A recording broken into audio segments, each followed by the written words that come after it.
చూసుకున్నాం. యోబు గ్రంథం 37వ అధ్యాయం 5వ వచనం. యోబు గ్రంథము 37వ అధ్యాయము 5వ వచనం. దేవుడు ఆశ్చర్యముగా ఉరుము ధ్వని చేయును, మనము గ్రహింపలేని గొప్ప కార్యములను ఆయన చేయును. ఆయన చేయును. దేవునికి స్తోత్రం. దేవుడు ఆశ్చర్యముగా ఉరుము ధ్వని చేస్తాడంట. ఉరుము ధ్వని అంటే దేవుని స్వరము. దేవునికి స్తోత్రం. ఉరుమునప్పుడు ఏమనిపిస్తుంది మనకి? ఎవరమ్మా అన్నది? భయం వేస్తే. ఉరుమునప్పుడు భయం కలిగింది ఎవరికైనా.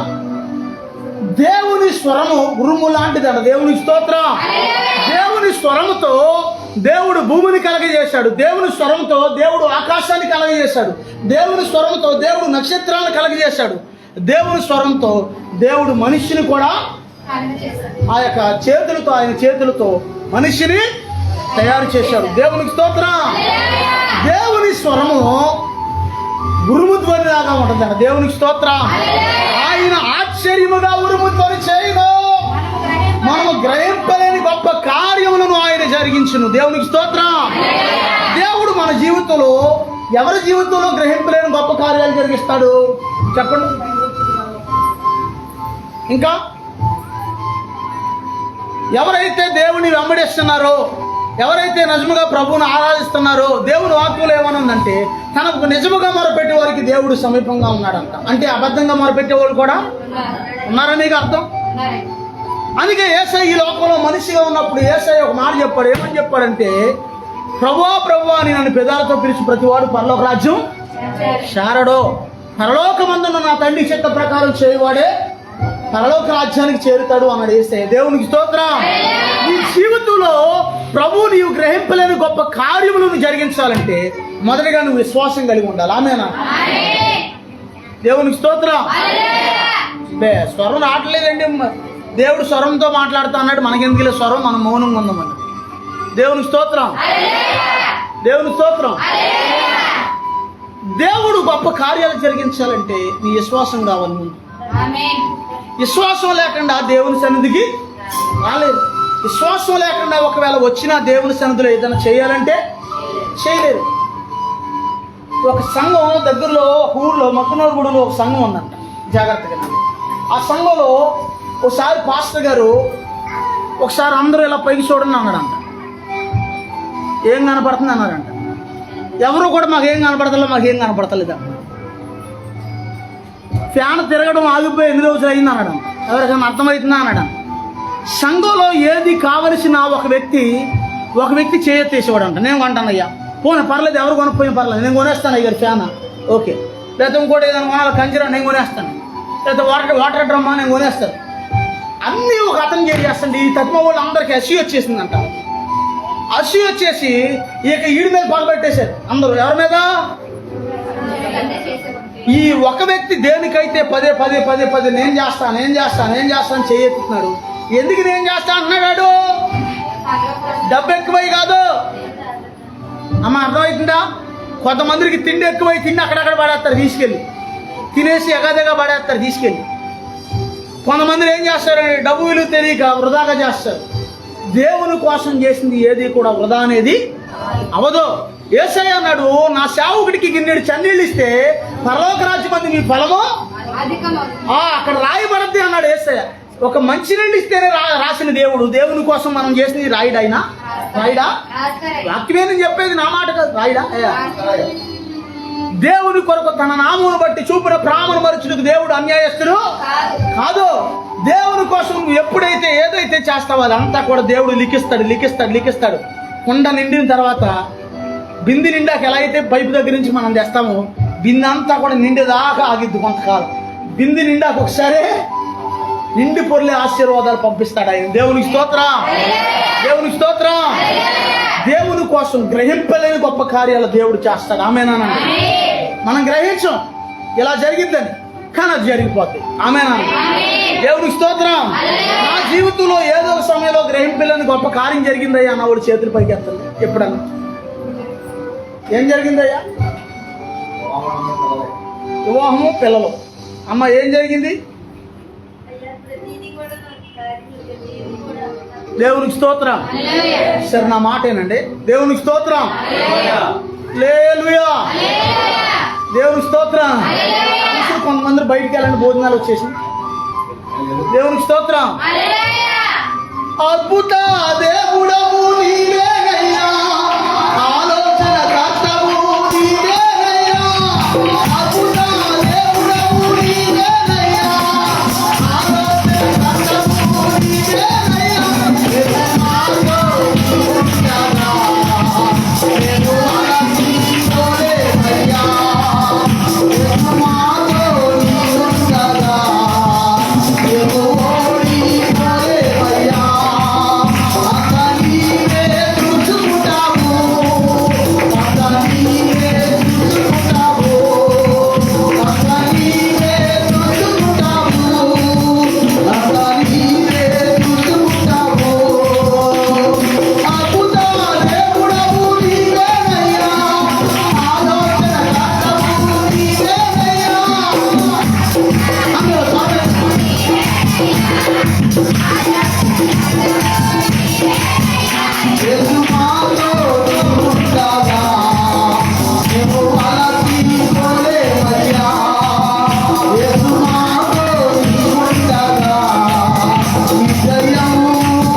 ఒక సహోదరి జాగ్రత్తగానండి, ఒక ఆమె కొద్ది నెలల క్రితం ఒక స్థలం విషయంలో వచ్చి ప్రార్థన చేయించుకుంది. ఇక్కడే ఆ సహోదరి, ఆమె పేరు కూడా చెప్తాను మీకు, మన విశ్వాసి కాదు.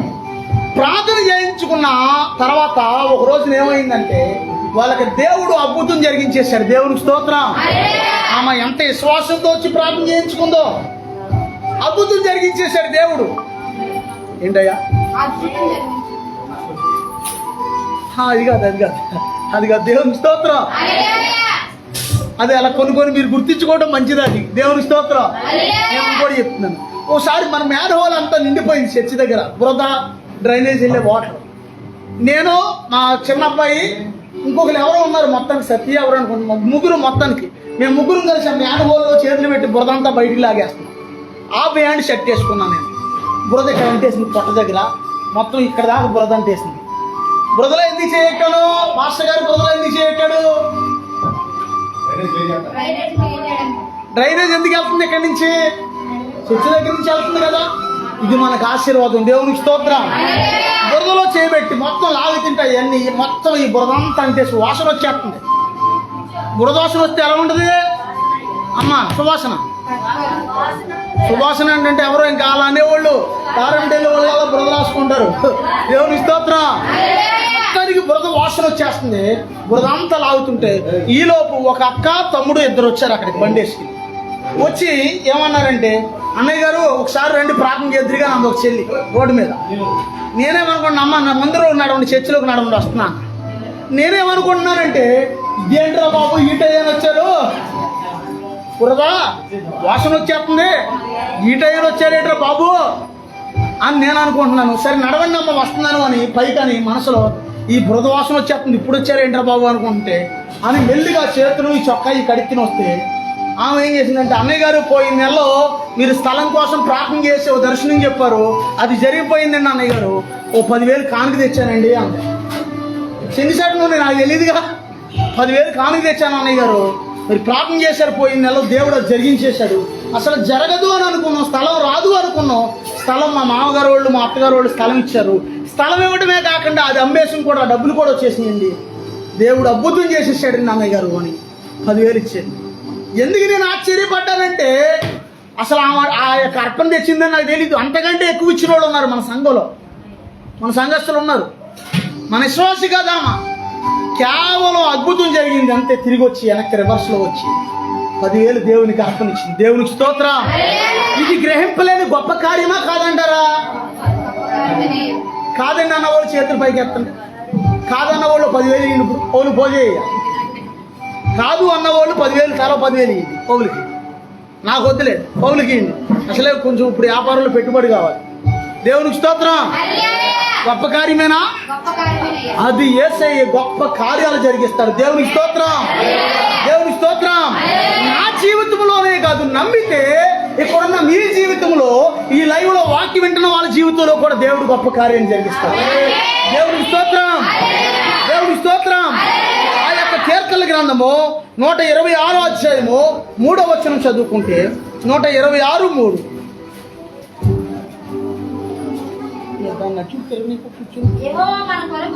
యెహోవా మన కొరకు గొప్ప కార్యములు చేసి ఉన్నాడు, మనము సంతోషభరితులమైతిమి.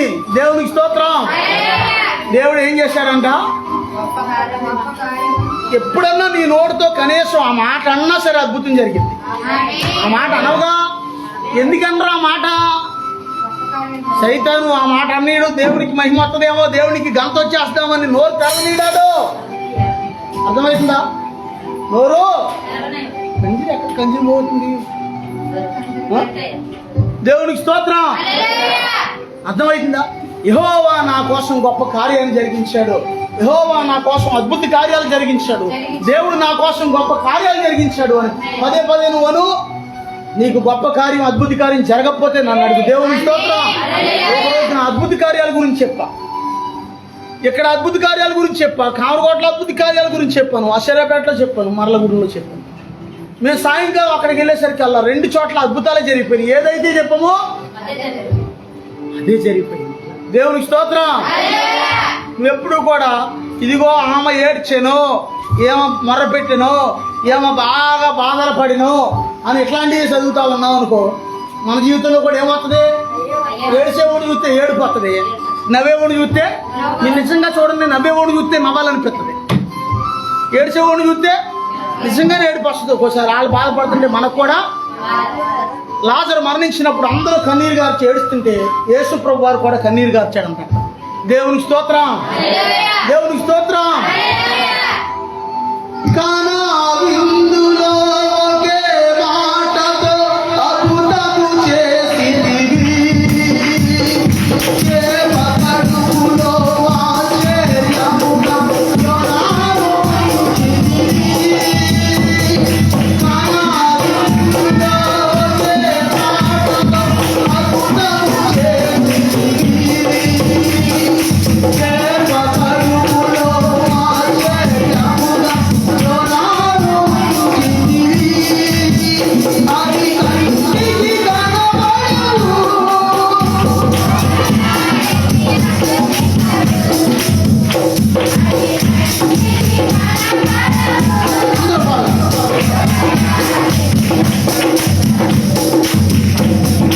యేసోని కార్యములు ఎంతో గొప్పవి, నీతి తలపులు లెక్కలేనివి.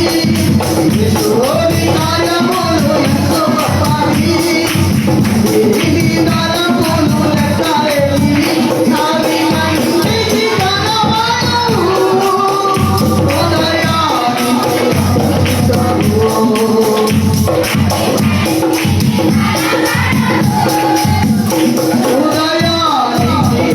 అందుతావు. యేసోని కార్యములు ఎంతో గొప్పవి.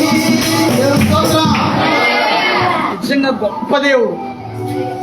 ఎవరికో దేవుడు చిన్నది బ్లడ్ టెస్ట్ చేయడానికి అలా గుచ్చితే బ్లడ్ ఎలా వస్తో అలా బ్లడ్ వచ్చినట్టుగా దర్శనం చూపిస్తున్నారు. ఎవరికో చిన్న గాయం అయింది ఎక్కడో. గాయం అంటే ఈ గాయం కాదుండో. ఏ గాయం?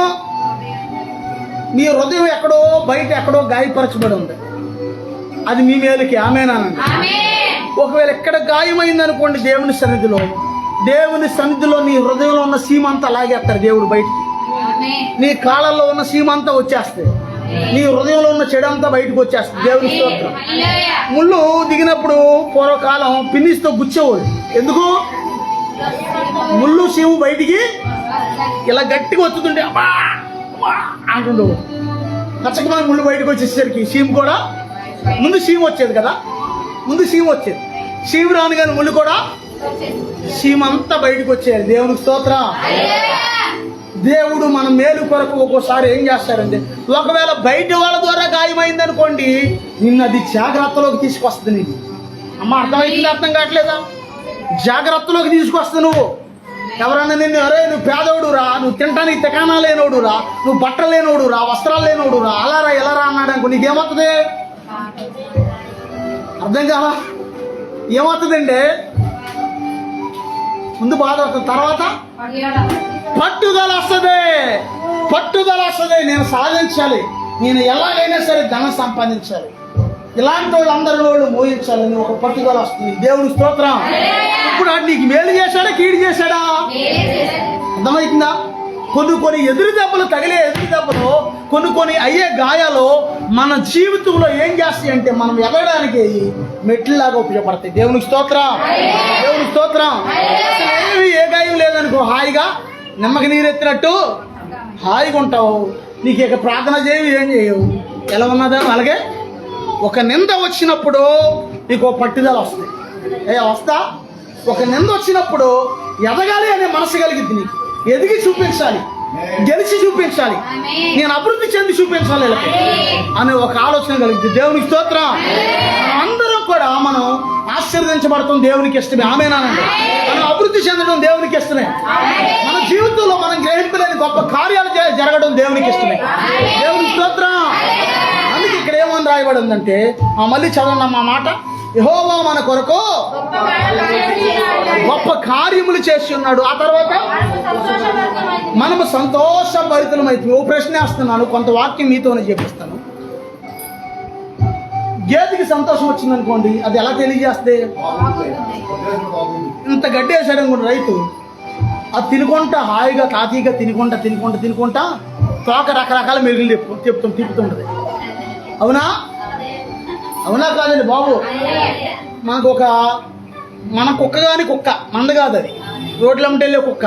అప్పుడప్పుడు దానికి నన్ను పాలు పోస్తుందని ఇక్కడికి వస్తుంది. బిస్కెట్ కలర్ కుక్క, తల్లి కుక్క. అది నిజంగా మీరు చెప్తే నమ్మరు. దానికి వచ్చినప్పుడు అలా పాస్టర్ గారు 1.5 లీటర్ పాలు పోస్తున్నారు పంచదార కలిపి. ఆ పాలు తాగి అది ఏం చేస్తుందంటే తోక ఊపుతా ఉంది. అది నేను గమనిస్తున్నాను. దీనికి ఎంత సంతోషం వేస్తుందో. మేము మొన్న విసన్నపేట ఫంక్షన్కి వెళ్ళి నైట్ 1 గంట అయింది వచ్చేసరికి. అది ఎక్కడో కమిటీ హాల్ కాడ మూల ఉంది. ఆ మూల మమ్మల్ని చూసింది. మమ్మల్ని చూడంగానే పరిగెత్తుకుంటా అది దగ్గరలోకి వచ్చేసి తోక పెడుతుంది. మమ్మల్ని చూడంగానే ఎంత సంతోషం వేస్తుందో చూడండి దానికి. దేవునికి స్తోత్రం. దేవునికి స్తోత్రం. మరి మనకి సంతోషం వేసినప్పుడు మనకి దేవుడు తోకలు పెట్టలేదుగా. ఏం చేస్తాం మనం? ఏం చేస్తామండి చెప్పండి రా? తలకాయ ఊపుతాం, నవ్వుతాము. కేవలం నవ్వే వరం దేవుడు మనిషికి మాత్రమే ఇచ్చాడు. ఆమేనా? నవ్వుతాము. దేవునికి స్తోత్రం. మన చుట్టుపక్కల వాళ్ళలో కొంచెం వెరైటీగా నవ్వాలంటే మన తమ్ముడు సహోదరుడు రాజేష్ బాగా నవ్వుతాడు. చక్కగా ఎప్పుడన్నా అతను నవ్వేన పడుతుంటే నాకు నవ్వు వస్తుంది. మళ్ళీ నిజంగా బాగా నవ్వుతాడు. నిజం. నాకు అతను ఎప్పుడన్నా మన వాళ్ళతో పాటు ఎవరన్నా కస్టమర్స్తో పాటు నవ్వుతుంటే ఇక్కడ కనపడుతుంటే నాకు నవ్వు వస్తుంది. చక్క కొంచెం వెరైటీగా చూడండి. మనం నవ్వునప్పుడు ఏం చేస్తామంటే, ఒక నవ్వేవాడు ఇంకో తజ్మావాళ్ళని నవ్వించగలుగుతాడు. దేవునికి స్తోత్రం. ఏడిస్తా కూడా తజ్మావాళ్ళని ఏడిపించవచ్చు. విషయం నేను చెప్పేది. కానీ మన సంతోషాన్ని మరి ఎలా వ్యక్తపరచాలి దేవుడి దగ్గర? దేవుని వాక్యం సెలవిస్తుంది. మన సంతోషాన్ని నువ్వు ఎలా వ్యక్తపరచాలంటే దేవునికి కృతజ్ఞతాస్తుతుల ద్వారా వ్యక్తపరచాలి. ఆమేనా? మన సంతోషాన్ని నీ ఇంటి దగ్గర కృతజ్ఞత కూడికి పెట్టుకుని అలా కూడా దేవునికి వ్యక్తం చేయొచ్చు. దేవునికి స్తోత్రం. మనం దేవుడు మన జీవితంలో చేసిన గొప్ప కార్యాలను బట్టి మనం ఏం చేయాలంట? సంతోషపడాలంట. ఆమేనానండి. ఒకవేళ సంతోషపడితే సాధారణంగా పాలు పెరిగైద్దిగా. పాలను ఇంకా ఏం చేస్తారు? ఇంకా అందులో వెన్న కూడా వెన్నయ్యా ఏమంటారట చేస్తారు కదా. పాలని వెన్న తీయచ్చు, నెయ్యి తీయచ్చు, పెరిగి చేయొచ్చు, ఇంకా మజ్జిగ చేయొచ్చు, పన్నీర్ చేయొచ్చు, ఇంకా కలకండ చేయొచ్చు. పాలు ఒకటే కానీ అందులో ఎన్ని రకాలు చూడండి. అవునా? మళ్ళీ పాలని జున్ను చేయొచ్చు. దేవుని స్తోత్రం. అసలు జున్ను అంటేనే తినేవాడిని కాదు నేను. అలాంటిది ఈ మధ్యన ఎప్పుడైనా గుంటుపల్లి నుంచి వాళ్ళ జున్ను పాలు తెస్తే జున్ను తయారు చేసినప్పుడు తింటున్నాను. అలవాటైంది, జున్ను అలవాటైంది ఈ మధ్యన. అంటే వాళ్ళకి పాడి పరిశ్రమ ఉంది కదా. మాస్టర్ గారు అమ్మగారు వాళ్ళకి మా అత్తగారు వాళ్ళకి పాడి పరిశ్రమ గేదెలు కట్టున్నాయి కదా. దేవునికి స్తోత్రం. ఇప్పుడు నువ్వు ఈ సంతోషాన్ని ఎలా వ్యక్తం చేయాలి? ఒకవేళ దేవుని బట్టి నువ్వు సంతోషపడ్డావు అనుకోండి, అర్థమవుతుందా? ఏం జరిగిందంటే కీర్తనల గ్రంథం 37:4 చదవండి. దేవునికి స్తోత్రం. 37:4.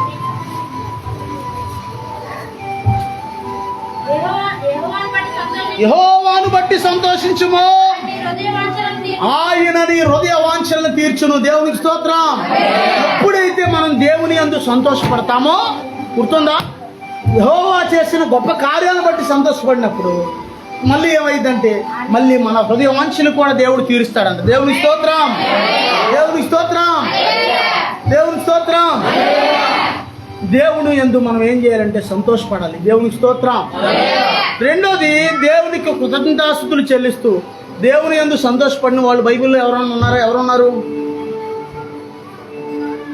సంతోషంతో దేవునికి కృతజ్ఞతాస్తుతులు చెల్లించి చాలా సంతోషంతో థ్యాంక్స్ గివింగ్ చెప్పినవి ఎవరో? ఇంకా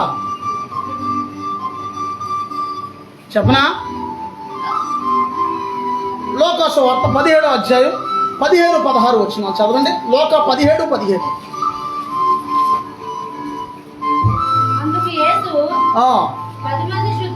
15 నుంచి చదవాలి. వారిలో ఒకడు తనకు స్వస్థత కలుగుడు చూచి గొప్ప శబ్దముతో దేవుని మహిమపరచుచు తిరిగి వచ్చి ఆయనకు కృతజ్ఞతాస్తుతులు చెల్లించెను. దేవునికి స్తోత్రం. దేవునికి స్తోత్రం. 10 మంది కుష్ఠ రోగుల్లో ఒకడికి స్వస్థత వచ్చినప్పుడు వాడు సంతోషంతో గొప్ప శబ్దంతో వచ్చేసాడంట యేసయ్య దగ్గరికి. దేవునికి స్తోత్రం. దేవుని సన్నిధికి ఎలా రావాలి? అస్సలు కొంతమంది మీరు చూస్తే ఇంకా మీరు బెటర్, అప్పుడప్పుడు నవ్వుతున్నారు. కొంతమంది మొఖాల్లో నవ్వులు ఉండవు. అసలు కొంతమంది మొఖాల్లో నవ్వులు ఉండవు. ఇప్పుడు నువ్వే ఉన్నావు ఇంటికాడ, నీ భర్త దగ్గర నవ్వు లేకుండా ఎప్పుడు కూడా ఇలా ఉన్నావు అనుకో, ఆడికి ఎలా ఉంటుంది? నవ్వం అన్నమాట. ఎప్పుడు కూడా ఇలా కొట్టేసేవాడికి వెళ్ళి అది కోపం వచ్చేసినట్టు ఏదో ఏడు బాబు పడతావేంటి బాబు కమ్మ తీసి కొట్టేసి తను పడతాం కాదు. కొంతమంది కంటి చూపుతో చంపేస్తారు. లేరా అలాంటి వాళ్ళు? అమ్మ లేరా? అక్కడక్కడ ఉన్నారు కొంతమంది కంటి చూపుతో. ఎవరిని? పక్క వాళ్ళు చంపరు, మళ్ళీ బయట వాళ్ళు చంపరు. ఇంట్లో భర్తను మాత్రమే చంపేస్తారు కొంతమంది. అలా దేవునికి స్తోత్రం. ఆడు అనుకుంటాడు, కొన్ని పైకి వెళ్ళలేకపోయినా మనసులో అనుకుంటాడు, ఏనాడు మా అమ్మ చేసిందో పెళ్ళి, ఈనాడు మా నాన్న చేశాడో, ఈనాడు కూడా అనుభవిస్తున్నాను. ఇది ఎప్పుడు కూడా కనీసం దీని మొహంలో ఎప్పుడు కూడా నవ్వు అనేది కనపడదు. ఎప్పుడు కూడా సూర్యం అంటుంటుంది, ఎప్పుడు కూడా ఏడు మొహం వేసుకుంటుంది అంటారు. ఎవరైనా పురుషులు చేయొత్తండి, పురుషులు చేయొత్తండి, పురుషులు ఎవరైనా చేతులు ఎత్తండి సార్. అప్పుడు ఉదాహరణకి సత్య చేయొత్తాడు. సత్యం ఉన్నాడు ఉదాహరణకి బయటికి వెళ్ళక హాయ్ సత్య అని ఎవరైనా కొంచెం నవ్వుతా వాళ్ళకి ఇచ్చారు, ఎలా ఉంటుంది? అసలు మా ఇంటికాడ అసలు మా వాళ్ళు అసలు కనీసం మా అమ్మ కానీ మా ఆవిడ కానీ మా పిల్లలు కానీ ఎవరు ఎప్పుడు కూడా సంతోషంగా పలకరించలేదు. ఇప్పుడు ఎంత సంతోషంగా పలకరిస్తున్నారు వీళ్ళు నిజంగా ఎంత ప్రేమ చూపిస్తున్నారు అనుకుంటా. వాళ్ళు చూపించేది కొంచెం ప్రేమే, ఒరిజినల్ ప్రేమ ఎక్కడ ఉంటుంది? అసలు వీళ్ళ దగ్గరే ఉంటుంది, వీళ్ళ ఇంటి దగ్గరే. కానీ నీలో ఉన్న ప్రేమని నీవు నీ భర్త దగ్గర, నీ భార్య దగ్గర ప్రేమను కూడా వ్యక్తం చేయాలి. దేవుని స్తోత్రం. ప్రేమ ఉంటే సరిపోదు, దాన్ని చూపించే గుణం ఉండాలి. దేవుని స్తోత్రం. సరదాగా ఇప్పుడు నేను అంటాను, ఇప్పుడు పిల్లలు పాస్టర్ గారు అందరూ అమ్మాయి పట్టొద్దు బాబాయ్, కొట్టొద్దు అంటాను. బాబాయ్ అన్న ఇలా సరదాగా ఇలా అమ్మ పడిపోయింది బాబాయ్, పడిపోయినా పడిపోవడం కాదు. ఒక్కోసారి దేవుని సన్నిధిలో మనం ఎలా ఉన్నా ఇంటి దగ్గర కనీసం సరదాగా అయినా, అది తప్పు కాదు, అది సరదాగా అయినా ఉండాలి మనం. దేవుని స్తోత్రం. దేవుడిచ్చిన సంతోషాన్ని మనం సంతోషంగా దేవుని సన్నిధిలో ఉండాలి, ఇంటి దగ్గర ఉండాలి, అన్ని చోట్ల కూడా సంతోషంగా మన హృదయం నింపబడాలి. దేవుని స్తోత్రం. సంతోషంగా ఉండే ముఖం అంట తేటగా ఉంటుందంట. దేవుని స్తోత్రం. పెరుగుతూ ఉంటుందంట. దేవుని స్తోత్రం. ప్రకాశిస్తూ ఉంటుందంట. దేవుని స్తోత్రం. హల్లెలూయా. ఒక్కొక్కటి పేరు సంతోషరావు అని పెట్టుకుంటాడు, కానీ ఆ జీవితంలో నువ్వు కాదు, కంగారు పడబోదు. సంతోషరావు పేరులో సంతోషం. ఒక్కొక్కటి పేరు కోటేశ్వరరావు అని పెట్టుకుంటారు. వాళ్ళు చూస్తే ఎప్పుడు కూడా ప్రభు క్షమించిన కాక పేరే కోటేశ్వరరావు, కానీ ఎప్పుడు చూసినా సరే వాడు సూర్యు మాట ₹1 కాదు కదా, కనీసం ₹100 కూడా. ఏంటి పరిస్థితి? పేరుకి తగ్గ జీవితాలు వాళ్ళ జీవితంలో లేవేంటి? అర్థమైందా మీకు? నీవెప్పుడు కూడా సంతోషంగా ఉండాలని దేవుడు కోరుకుంటున్నాడు. ఆమేనానండి. దేవుని స్తోత్రం, దేవుని స్తోత్రం. నీవేనా సంతోషగానము, రక్షణ శృంగము, మహాశైలము. నీవేనా సంతోషగానము, రక్షణ శృంగము, మహాశైలము. బలశూరుడా యేసయ్యా, ఉన్నత స్థలములపై నడిపించుచున్నావు. ఉన్నత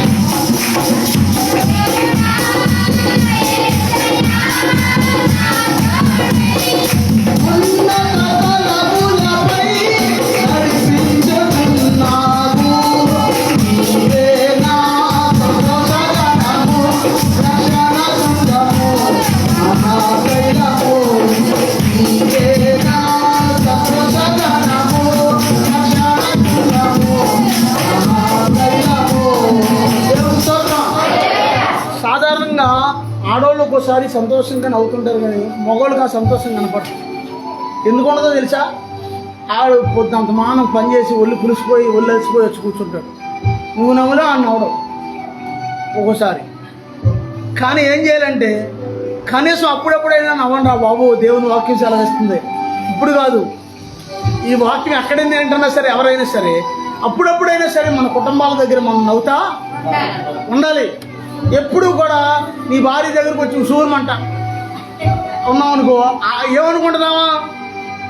నేనంటే ఇష్టం లేదు, అందుకే ఎప్పుడు చూసినా మా ఆయన సూర్యమంట ఉంటాడు అనుకుంటారు. వాళ్ళు అపోహపడతారు. నీకు ఇష్టం ఉన్నా సరే వాళ్ళు అపోహపడతారు. అర్థమవుతుందా? ముసలోళ్ళు చూడండి, అసలు ఏం తెలియదు. ముసలోళ్ళు ఎలా మాడుకుంటారు, ఇంటికాడికి వచ్చి ఆ మాట ఈ మాట చెప్పుకుంటారు. అక్కడ ఇలా జరిగిందంట, ఇక్కడ ఇలా జరిగిందంట, అక్కడ అలాగంట ఇలాగంట అనుకుంటారు వాళ్ళు. మీరు గమనించండి ఎప్పుడన్నా. దేవునికి స్తోత్రం. మనం సంతోషంగా ఉంటాం, దేవునికి ఇష్టమే. దేవుడు మన కోసం గొప్ప కార్యాలు చేశాడు. ఆమేనండి. దేవునికి స్తోత్రం. తర్వాత యోవేలు గ్రంథం 2వ అధ్యాయము 21వ వచనం చదువుకుంటే, యోవేలు 2:21. యోవేలు 2:21. దేశమా భయపడక సంతోషించి గంతులు వేయము. దేశమా భయపడక సంతోషించి గంతులు వేయము. యెహోవా గొప్ప కార్యములు చేసెను. పశువులారా భయపడకుడి. దేవునికి స్తోత్రం. దేవునికి స్తోత్రం. దేశమా భయపడొద్దంటే, దేశం అంటే మట్టితో చెప్పట్లే దేవుడు. దేశంలో ఉన్న మనుషులందరితో దేవుడు అంటున్న మాట ఏంటంటే, దేశమా భయపడక సంతోషించి గంతులు వేయము. యెహోవా మన కొరకు గొప్ప కార్యములు చేసి ఉన్నాడు. దేవునికి స్తోత్రం. దేవునికి స్తోత్రం. గొప్ప కార్యాలు గుర్తుంచుకోండి. కొంతమందిలో ఈ కంప్యూటర్ కాలంలో ఎలా జరుగుతాయండి గొప్ప కార్యాలు? ఏదో ఇప్పుడు జరిగించని చూద్దాం అంటారు. అమ్మ జరిగితేయా జరగవా?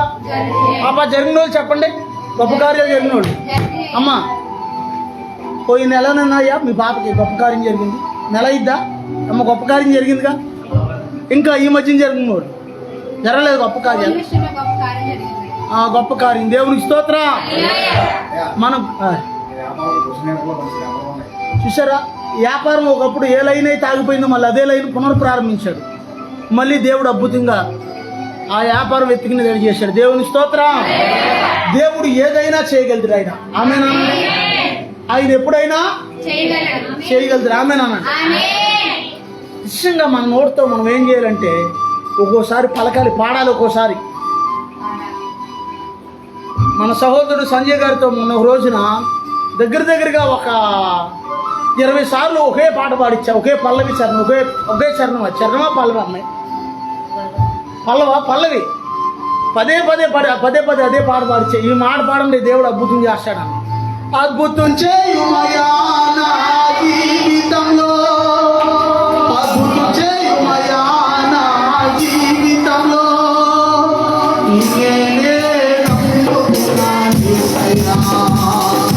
అద్భుతం చేయుమయా నా జీవితంలో, అద్భుతం చేయుమయా నా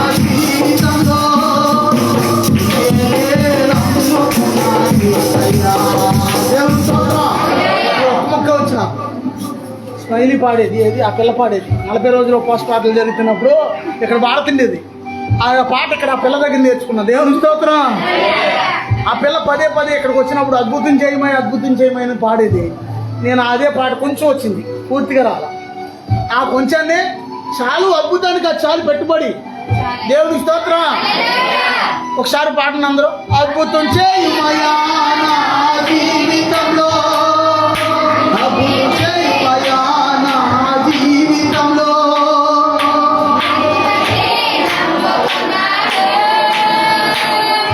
నీ వంటి వారు లేరయ్యా. అందరూ పాడాలి.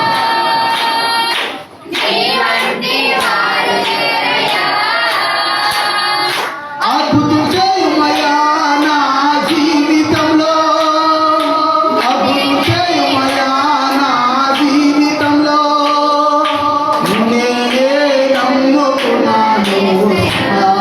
దేవుని స్తోత్రం. దేవుడు చేస్తాడండి అద్భుతాలు. ఆమేన్. రెండో మాట చెప్తున్నాను, నీకు అద్భుతం జరగకపోవడానికి ఒకళ్ళ కారణం ఉన్నారు. ఎవరు అనుకుంటున్నారు?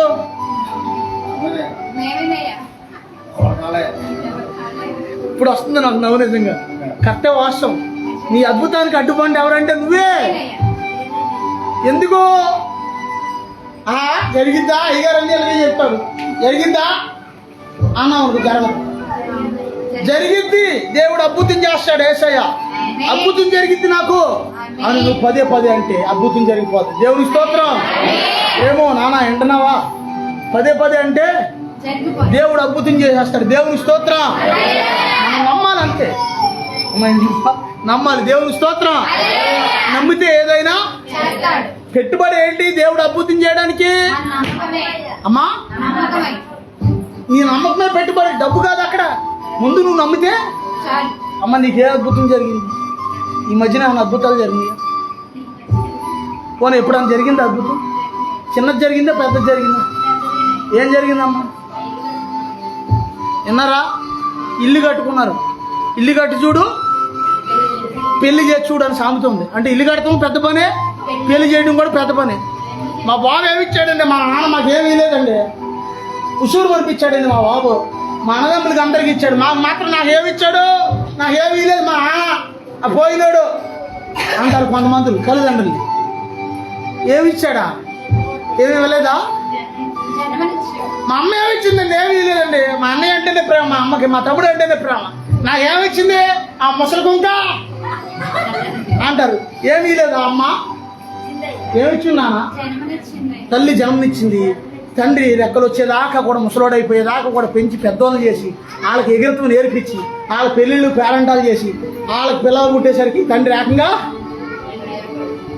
వెళ్ళిపోయాడు. అక్కడ చేసే దగ్గరికి వెళ్ళిపోయాడు. దేవుని స్తోత్రం.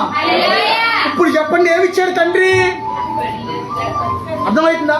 చాలా మంది తల్లిదండ్రులు అపార్థం చేసుకుంటారు. మా నాన్న నాకేం చేయలేదు. వినండి, మా అమ్మ నాకేం చేయలేదు. అర్థమవుతుందా? ఏం చేశారు వాళ్ళు? చేయలేదా? పెళ్లి కట్టి చూడు, అది పెళ్లి చేసి చూడు, ఇల్లు కట్టి చూడు. సామెత అది. ఇల్లు చేయటము పెద్ద, ఇల్లు కడతాము పెద్ద పని, పెళ్లి చేయటం కూడా పెద్ద పని. దేవుని స్తోత్రం. దేవుని స్తోత్రం. దేవుడిని ఈ లోకంలో కంటి కనబడే ఈ తండ్రిని అపార్థం చేసుకోకూడదు. నువ్వు ఈ తల్లిని అపార్థం చేసుకోకూడదు. పరలోకమందున్న తండ్రిని కూడా నువ్వు అపార్థం చేసుకోకూడదు. ఆమేనండి. ఎప్పుడైతే ఈ లోకపు తల్లిదండ్రులకి నువ్వు కృతజ్ఞత లేకుండా ఉంటావో, ఆటోమేటిక్గా పరలోక తండ్రిని కూడా ఒకసారి నువ్వు అపార్థం చేసుకుంటావు. అందుకే నువ్వేం చేయాలంటే, దేవుడు నాకేం చేశాడు, దేవుడు నాకేమీ చేయలేదు అని అనకూడదు. ఈ రోజున మనం ఇలా ఉన్నామంటే అది దేవుని కృప. దేవుని స్తోత్రం. దేవుని స్తోత్రం. నమ్మితే చాలు నీవు పొందుకుంటావు శక్తిని. యేసయ్య నామములో ఉన్నదయ్యా, యేసయ్య నామములో ఉన్నదయ్యా, యేసయ్య నామములో ఉన్నదయ్యా. నమ్మితే చాలు నీవు యేసయ్య నామములో ఉన్నదయ్యా, యేసయ్య నామములో ఉన్నదయ్యా.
ఒక్క ఉపమానం చెప్పి నేను ముగిస్తాను జాగ్రత్తగానండి. దేవుని స్తోత్రం. ముగించేస్తున్నాను. బల్లారాధన ఉంది కాబట్టి మనకి.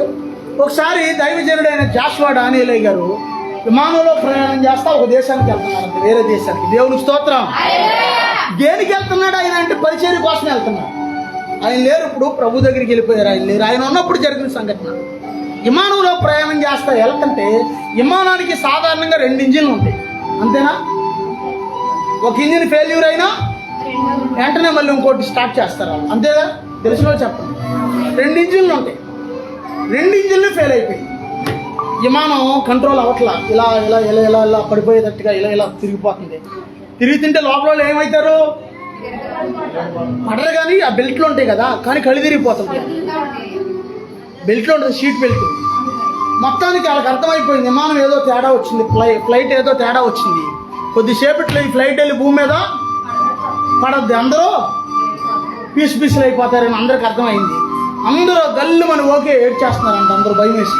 ప్రాణభయం వేసి అందరికీ అందరూ ఏడ్చి భయంతో బాబోయ్ అని గల్లు మన కేకలేసి ఏడుస్తుంటే ఈ దైవజనుడు విమానం సీట్లో ఉంది, ప్రభా ఈ విమానం ప్రమాదంలో నేను ఇలాగ మరణించడం నీకు ఇష్టమా అని అడిగాడంట. చూడండి ఎలాంటి ప్రార్థన అమ్మా, ఎలాంటి ప్రార్థన చూసారా? ఈ విమాన ప్రమాదంలో నేను ఇలాగ మరణించడం నీకు ఇష్టమా ప్రభా? ఒకవేళ నీకు ఇష్టమైతే అలాగే కానీ నేను అన్నట్టుగా ఆయన కన్నీటితో అలాగ చిన్న ప్రార్థన చేసేసరికి భూమి మీద నుంచి ఆకాశం అంత ఎత్తి యేసయ్య నిలబడి ఉన్నాడు, అంత కనపడుతున్నాడు అంట. ఆయన దర్శనం. దేవునికి స్తోత్రం. కూలిపోతున్న విమానాన్ని ఆయన ఇలా చిన్న అగ్గిపెట్టిన పట్టుకున్నట్టు పట్టుకున్నాడంట ఆయన గాల్లో. ఎవరు? యేసయ్య ఆ విమానాన్ని పట్టుకున్నట్టుగా కనబడుతుందంట ఈ దర్శనం. ఆ తర్వాత ఆ ఇంజిన్లు మళ్ళీ సరైపోయి మళ్ళీ విమానం వెళ్ళటం మొదలెట్టిందండి. దేవునికి స్తోత్రం. ఫెయిల్యూర్ అయిపోయిన ఇంజిన్లు అన్నీ కూడా మళ్ళీ స్టార్ట్ అయ్యి మళ్ళీ ముందుకెళ్తున్నాడు. దేవునికి స్తోత్రం. ఏదైనా చేయగలదు యేసయ్య. ఆమేన్. నువ్వు నమ్మితే నీ కోసం ఏదైనా చేస్తాడు. నేను నమ్మితే నా కోసం ఏదైనా చేస్తాడు. కేవలం దీనికి పెట్టుబడి ఏంటంటే నమ్మకం. దేవునికి స్తోత్రం. విశ్వాసం. విశ్వాసం. హెబ్రీయుల గ్రంథం మీరు 11వ అధ్యాయం ఇంటికి వెళ్ళి చదవండి. విశ్వాసంతో సింహాలను వాళ్ళు మూయించారంట. విశ్వాసంతో అగ్ని చల్లార్చారంట. విశ్వాసంతో చనిపోయిన వారిని బ్రతికించారంట. విశ్వాసంతో అనేకమైన అద్భుత కార్యాలు అక్కడ జరిగినాయి. దేవునికి స్తోత్రం. విశ్వాసం కలిగి ఉంటే ప్రభు ఏదైనా చేస్తాడు. దేవునికి స్తోత్రం.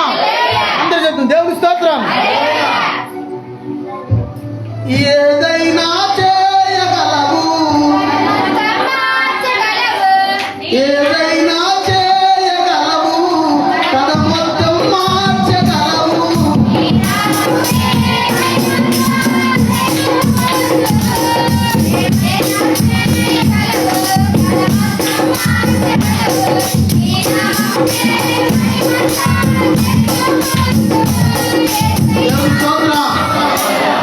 ఏదైనా యేసయ్య చేస్తాడు. ఆమె కథ మొత్తం మార్చేస్తాడు. పాత కథ అది, కొత్త కథ, కొత్త కథ ఇది, కొత్త కథ. దేవుని స్తోత్రం. పాత కథ అది, ఏది పాత కథ? అర్థం కాదా? నీ పాత జీవితం పాత కథ, కొత్త జీవితం ప్రభులోకి వచ్చాక ఇది కొత్త కథ. దేవునికి స్తోత్రం. కథ మొత్తం మార్చేయగలరు ఆయన. మార్చేస్తే ఎవరి చేతిలో ఉంది చెప్పండి? కథ ఎవరు మారుస్తాడండి? ఎవరి చేతిలో ఉంది? ఎందుకు పోను ఆయన చేతిలో ఉంది చెప్పండి? అర్థం కాదా మీకు? కథ రాసిన వాడు ఆయనే కాబట్టి రాయబడిన ప్రకారం మనుష్య కుమారుడు వెళ్ళిపోతున్నాడు. కానీ ఏ మనుషుల ద్వారా మనుష్య కుమారుడు అప్పగించబడుతున్నాడో ఆ మనుషునికి శ్రమ అని ఉంది అక్కడ వాక్యంలో. దేవునికి స్తోత్రం. కథ రాసిన వాడు ఆయనే. కథ మళ్ళీ తిరగ రాసే హక్కు కూడా ఆయనకే ఉంది. దేవునికి స్తోత్రం. దేవునికి స్తోత్రం. అందుకే మనం ఏం చేయాలంటే మన విశ్వాసంతో మనం పలికితే దేవుడు ఏదైనా చేసేస్తాడు. ఆమేన్. నువ్వు ఒక సీక్రెట్ చెప్తున్నా చూడండి. విశ్వాసం నీలో పెరిగింది అనుకోండి, ఇక నీ జీవితంలో అద్భుతాలే అద్భుతాలే. కొంచెం గట్టిగా చెప్పండి, అద్భుతాలే. దేవుని స్తోత్రం. అవి కంటికి కనబడవు, హృదయానికి చిత్రము. అవి కంటికి కనబడవు, హృదయానికి చిత్రము.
పరిశుద్ధాత్మ దేవుడు మరో మాట చెప్పమన్నాడు. ఈ మాట చెప్పి ముగిస్తానంటే సాధారణంగా ఇందా చెప్పాను, ఇల్లు కట్టి చూడు,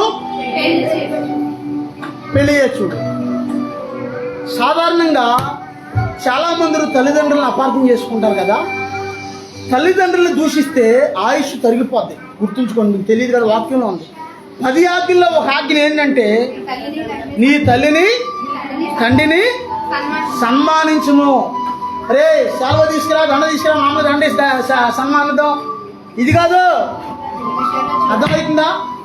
దండలో సెలవులు కాదండి, కనీసం వాళ్ళకి బుక్కుడు టీవీలు పోయటం, లేకపోతే ఏదైనా టిఫిన్ పెట్టడం, లేకపోతే టయానికి భోజనం పెట్టడం. ఇది కొంతమంది ముసలోళ్ళు అయిపోయిన తల్లిదండ్రులు తీసుకెళ్ళి అనాథాశ్రమాల్లో వదిలేస్తుంటారు. అక్కడక్కడ శాపం ఏలుబడి చేస్తారు. ఆయుష్కాలం తరిగిపోతుంది. దేవుని వాక్యం సెలవిస్తుంది. తల్లిదండ్రులు ఎవరైతే వాళ్ళు ఏడిపిస్తారో వాళ్ళ ఆయుష్కాలం తరిగిపోతుంది వాక్య ప్రకారం. నా మాట కాదు, ఇది బైబిల్లో ఉన్న మాట. దేవునికి స్తోత్రం. అందుకే ఎప్పుడు కూడా తల్లిదండ్రుల దగ్గర నువ్వేం చేసావు, నువ్వు నాకేం చేసావు, నువ్వు ఏమిచ్చావు, అన్ని కొడుకులు చెప్పెట్టావు, నాకేం చేయలేదు అనకూడదు. అమ్మ అర్థమవుతుందా? ఏంటి అయ్యగారేంటి నా ఎంత చూస్తా చెప్తున్నారు, నేనేం చేశాను బాబు అనుకుంటున్నారా? దేవుడు ఏమో ఏటయ్యని ఎవరైనా చూస్తాడు, మనకేం తెలుసు. దేవుని స్తోత్రం. అక్కడ పరిశుద్ధాత్మను చూసేది నేను కాదు. దేవుని స్తోత్రం. ఏమిచ్చావు నువ్వు? నీ కొడుకులు అంటే ఇష్టం, నేనంటే ఇష్టం లేదు. ఇష్టం లేదని తల్లి నిన్ను వదిలేసిందా? అమ్మ నువ్వు అంటే నాకు ఇష్టం లేదమ్మా అని చెప్పి తల్లి వదిలేసేసి నిన్ను శుభ్రం చేయకోకుండా, బట్టలు వేయకోకుండా, పాలు వేయకోకుండా వదిలేసిందా తల్లి? వదిలేస్తే ఎక్కడ ఉంటాం మనం? వద్దు, నీ మొహం ఎప్పుడు నాకు చూపించొద్దు, నా గుమ్మాలు అడిగట్టొద్దు నువ్వు అంటావు తల్లిని. తండ్రిని అలా అంటాం. ఏమైంది దాని ద్వారా? ఏమైంది? శాపం ఏలుబడి చేస్తే జాగ్రత్త. దేవుడు హెచ్చరిస్తున్నాడు. తల్లి చూసినా చూడకపోయినా నీ వంతు నువ్వు నీ తల్లిదండ్రులకి ఖచ్చితంగా మేలు చేయాలి. ఆమేనా? కొన్ని వందల మందికి ప్రార్థన చేస్తుంటాను నేను, ఫోన్లో అయితేనే, డైరెక్ట్గా అయితే. ఒక్కోసారి నేను ఖాళీగా ఉన్నప్పుడు మా అమ్మ వచ్చి అయ్యా ప్రార్థన చేస్తాను చేయమంటాను. చెయ్యి, నీకు ఏం చేయనయ్యా, నీకు ఏదో చేయంటాను. అయ్యా ఆయుష్ని దయచేయ్యా, డబ్బులు దయచేయ్యా, ఆరోగ్యం దయచేయ్యా అంటుంటాం. దేవుని స్తోత్రం. తల్లిదండ్రుల ద్వారా మనం దీవించబడతాము. తల్లిదండ్రుల ద్వారా మనకు ఆయుష్ పెరిగిద్ది. దేవుని స్తోత్రం. నీ తల్లికి నీ తండ్రికి నువ్వు చాకరీ చేస్తే ఆ ఫలితం దేవుడు చూసి నీ ఆయుష్ని ఇంకా పెంచుతాడు కొంచెం. దేవుని స్తోత్రం. దేవుని స్తోత్రం. పరమ తండ్రి నిన్ను ఎప్పుడు కూడా గమనిస్తానే ఉంటుంటాడు. పరలోకమందున తండ్రి. ఆమేనా? గమనిస్తాడంటారా లేదంటారా? ఏడు నేను ముగిచ్చేద్దాం అనుకుంటే దేవుడు ఏదో ఒకటి జ్ఞాపకం చేస్తున్నాడు. ముగిచ్చేద్దాం అనుకుంటే జ్ఞాపకం చేస్తున్నాడు. సరే ఆయన చెప్తాను, ఆయన అలాగే ప్రభు. మరి అంతేగా చెప్పకపోతే ఆయన ఊరుకోడు, చెప్తే దేవునికి స్తోత్రం. ఏ క్షణమైనా దేవుడు ఆయన కనుదృష్టి నీ మీద ఉంటుంది అనడానికి రుజువు చెప్తున్నా. ఓసారి కృష్ణా జిల్లా నేనేదో పనుండి వెళ్తే మీకు లైసెన్స్ వచ్చింది, లైసెన్స్ బేగర్ అని జంగడ్డి నుంచి ఫోన్ చేశారు. లైసెన్స్ వచ్చింది కార్డు. వస్తుంటే వేరే పాస్టర్ గారు బండి వేసుకుని వస్తుంటే, ప్రభా ఈ పెట్రోల్ ఎక్కడ అయిపోకూడదు నాయన, ప్రభా సహాయం చేయను అని అనుకుంటూ వస్తుంటే ఏలూరు ఫ్లైఓవర్ బ్రిడ్జి దగ్గరికి వచ్చేసరికి పెట్రోల్ అయిపోయింది. పైన కాదు మనం వెళ్ళేది కిందే, కొంచెం ఎక్కడో ఆ ఫ్లైఓవర్ బ్రిడ్జి ఉన్నాను, బండి ఆగిపోయింది. నా దగ్గర ఎంత ఉన్నాయి? 20 రూపాయలు ఉన్నాయి. 20 రూపాయలతో బండి జంగడ్డి వస్తా 55 కిలోమీటర్లు. అప్పుడు ఏం చేయను ప్రభా అని. ఇప్పుడంటే మనకు తెలిసిన వాళ్ళు ఉన్నారు అక్కడ, అప్పుడు లేరు. ఇప్పుడు ఎవరు ఉన్నారు తెలిసిన వాళ్ళు? మన విశ్వాసుల పిల్లలు కూడా అక్కడ ఉన్నారు ఇప్పుడు. అప్పుడు ఎవరు మనకు అంత గ్రహింపు? అప్పుడు ఏం చేయను ప్రభు అని ఆలోచించి నేనేమనుకున్నాను, ఎక్కడో టర్నింగ్లో పెట్రోల్ బంక్ ఉంది. పెట్రోల్ బంక్ ఎక్కడ ఉందంటే టర్నింగ్లో ఉన్నాను. ఎగమాల టాటా మ్యాజిక్ వస్తుంటే నేను అనుకున్నాను, టాటా మ్యాజిక్ ఎక్కి ఈ 20 రూపాయలతో ఎదురుకెళ్ళిపోయి బంక్ కాడికి నా సెల్ ఫోన్ బంకులో తాకడ పెట్టి పెట్రోల్ తెచ్చుకుని ముందు వెళ్ళిపోతుంది జంగారెడ్డిగూడెం. తర్వాత వచ్చి ఆ ఫోన్ ఇప్పించుకున్నాను అనుకున్నాను. అందుకని టాటా మ్యాజిక్ ఎక్కేసరికి నేను ఏ మ్యాజిక్ అయితే ఆపాను అదే మ్యాజిక్లో మా నాన్నగారు ఉన్నాడు. దేవుని స్తోత్రం. ఆయన 7 కోట్లకి వస్తున్నాడు, అడిగి కూర్చున్నాడు మ్యాజిక్లో. నేను ఈలోపు బండి దగ్గర ఇప్పుడు మీరు ఎలా కూర్చున్నారు అలా కూర్చుని, అన్న ఈ బండి కాగితాలు ఎంత అయితే, బండి ఎంత అయితే నేను అడుగుతుంటే ఈలోపు నా మాటని మా నాన్నగారు గబుక్కు మాట్లాడిచ్చాడు. ఏంటి నాన్న ఎక్కడికి వెళ్ళి వస్తున్నావు అంటే, నేను కోర్టుకి వెళ్ళి వస్తున్నాను. నేను కృష్ణా జిల్లా నుంచి వస్తున్నాను, వేరే చోటుకి వెళ్ళి ఐదుగురు అవతల. ఇదిగో పెట్రోల్ అయిపోయింది, డబ్బులు ఏమైనా ఉన్నాయంటే ఆయన దగ్గర 400. చూడండి ఎల్లవేళ దేవుడు మనల్ని ఎలా గమనిస్తున్నాడో. డైరెక్ట్గా మీ నాన్న వస్తున్నాడు మ్యాజిక్లో, అక్కడ ఎక్కువ అలా దేవుడు చూడండి ఒక ఆలోచన నన్ను ఎలాగోగా ఆ మ్యాజిక్ ఎక్కించాడు. ముందు ఎక్కించి అందులో అక్కడ 150 రూపాయలు తీసుకున్నాను ఆయన దగ్గర. తీసుకుని ఇవతలకు వచ్చేసాను. దేవునికి స్తోత్రం. దిగి ఆ పెట్రోల్ కొట్టించుకున్నాను. దేవునికి స్తోత్రం. ఏదైనా ఏసై చేస్తాడు, నువ్వు నమ్మితే. ఎవ్వరూ లేని స్థలంలో కూడా, ఎవ్వరో సహాయం రాని స్థలంలో కూడా మనకు సహాయం వస్తుంది. ఆమేనండి. ఎందుకంటే మనం నమ్మిన దేవుడు సజీవుడు. ఆమేనండి. మనం నమ్మిన దేవుడు గొప్ప దేవుడు కాబట్టి ఏ క్షణమైనా సరే అర్ధరేత్రులు కూడా సహాయం చేయగలరు ఆయన. దేవుని స్తోత్రం. హల్లెలూయా. దేవుని స్తోత్రం. ప్రభు గొప్ప దేవుడు. ఒకసారి అర్ధరాత్రి అంటే గుర్తొచ్చింది. అర్ధరాత్రి సమయంలో ఇదివరకు లోకంలో ఉన్నప్పుడు ఆ యొక్క సారా వ్యాపారం వదిలేసాక ఆటో తోలుతుంటే, ఆటో ఎక్కడికో కన్నుగుడి వెళ్ళి వస్తుంటే రాత్రులు ఆగిపోయింది ఆటో. నేను పాస్టర్ గారు ఇంకెవరో మా ఆనవాళ్ళు ఉన్నారా, మేమందరూ ఎక్కడికో ప్రార్థనకి ఎక్కడికి వెళ్ళి వస్తుంటే ఆగిపోయింది. కట్లకి అదే టైం మన సహోదరుడు బ్రదరు నాగు అన్నయ్యకి ఫోన్ చేస్తే వాళ్ళకి కారు ఉంది అదే టైం గుర్తుందా. కారు వేసుకొచ్చి వెంటనే మమ్మల్ని అక్కడి నుంచి ఎక్కించుకుని జంగారెడ్డిగూడెం దింపారు తీసుకొచ్చి. అర్ధరాత్రులు అది. దేవుడు సహాయం అలా కూడా వస్తుంది. దేవుని స్తోత్రం. మన వాళ్ళ ద్వారా అనుకున్నా లేకపోతే బయట వాళ్ళ ద్వారా అనుకున్నా, ఎక్కడైనా సరే మనోళ్ళైనా బయట వాళ్ళైనా ఎక్కడైనా సరే దేవుడు సహాయం ఎలాగైనా పంపిస్తాడు. దేవుని స్తోత్రం. దేవుడు ఏ క్షణమైనా మనకి సహాయం చేయగలరు. ఆమేనండి. దేవుని స్తోత్రం. దేవుడి కొద్ది వాక్యం దీవించును గాక. ప్రార్థన చేసుకుందాం. దేవుడు కార్యాలు జరగబోతున్నాయి. మనం అవిశ్వాసం ఉంచుకోకుండా ఇదిగో దేవుడు చేసే అద్భుత కార్యాలను బట్టి మనం ప్రార్థన చేసుకుందాం. ప్రభువా, నా జీవితంలో ఇప్పటికీ అనేకమైన అద్భుత కార్యాలు జరిగించావు అయ్యా. ఇంకను అనేకమైన అద్భుతాలు మీరు జరిగించండి అయ్యా. నువ్వు ఆశ్చర్య కార్యములు జరిగించే దేవుడు అని నేను నమ్ముతున్నాను అయ్యా. అయ్యా, మేము గ్రహింపలేని గొప్ప కార్యాలు జరిగిస్తావని నేను నమ్ముతున్నాను ఆయన. ఇదిగో మా కోసం గొప్ప కార్యాలు జరిగించే దేవుడు. ఇదిగో సంతోషంగా ఉండమంటున్నావు నా ప్రభు. ఇదిగో దేశమా భయపడక సంతోషించి గంతులు వేవు. యెహోవా మీ కొరకు గొప్ప కార్యములు చేసింది. ఇదిగో నీవు నమ్మిన ప్రభు సజీవుడైన దేవుడు. నీ కోసం ఏ స్థితిలో అయినా ఆయన గొప్ప కార్యాలు జరిగించగలిగిన దేవుడు. ప్రభానికి వందనాలయ్యా. ప్రభానికి స్తోత్రాలయ్యా. అయ్యా, నా జీవితంలో గొప్ప కార్యాలు జరిగించిన ఆయన. అయ్యా, నా జీవితంలో అద్భుతాలు జరిగించిన ఆయన. అయ్యా, నేను నిన్ను నమ్ముకున్నాను యేసయ్యా. అయ్యా, నా జీవితంలో అద్భుతం చేయండి నాయన. అయ్యా, కేవలం నిన్నే నేను నమ్ముకున్నాను యేసయ్యా. అయ్యా, నా జీవితంలో అద్భుతం చేయండి ఆయన. అయ్యా, నీవు దేవుడు అని నేను తెలుసుకున్నాను ఆయన. అయ్యా, నీవు అద్భుతాలు చేస్తావని నేను నమ్ముతున్నాను ఆయన. అయ్యా, నీ కొరకే నేను ఎదురు చూస్తున్నాను ప్రభు. అయ్యా, నాకు సహాయం చేయాలి అయ్యా. మేము గ్రహింపలేని గొప్ప కార్యాలు జరిగించిన ఆయన అని ప్రార్థన చేసుకున్నాం. జాషువా డానియేలయ్య గారు ఫ్లైట్ కూలిపోతున్నప్పుడు ఆయన ప్రార్థన చేస్తున్నాడంట. ఏమని ప్రార్థన చేస్తున్నాడంటే, ఆయన ప్రభువా, నేను ఇలాగ మరణించడం నీకు ఇష్టమా అని అడిగినప్పుడు యేసయ్యా ఇదిగో కూలిపోతున్న విమానాన్ని పట్టుకుని ప్రభు రక్షించాడు. ప్రభు నిన్ను కూడా కాపాడగలిగిన దేవుడు. అర్ధరాత్రి సమయంలో సహాయం చేయగలిగిన దేవుడు. ఎల్లప్పుడూ సహాయం చేయగలిగిన దేవుడు. ప్రభువానికి వందనాలయ్యా. అయ్యా, నేను నిన్ను నమ్ముతున్నాను ప్రభా. నేను గ్రహింపలేని గొప్ప కార్యాలు అద్భుత కార్యాలు జరిగించిన ఆయన ప్రార్థన చేసుకున్నాను.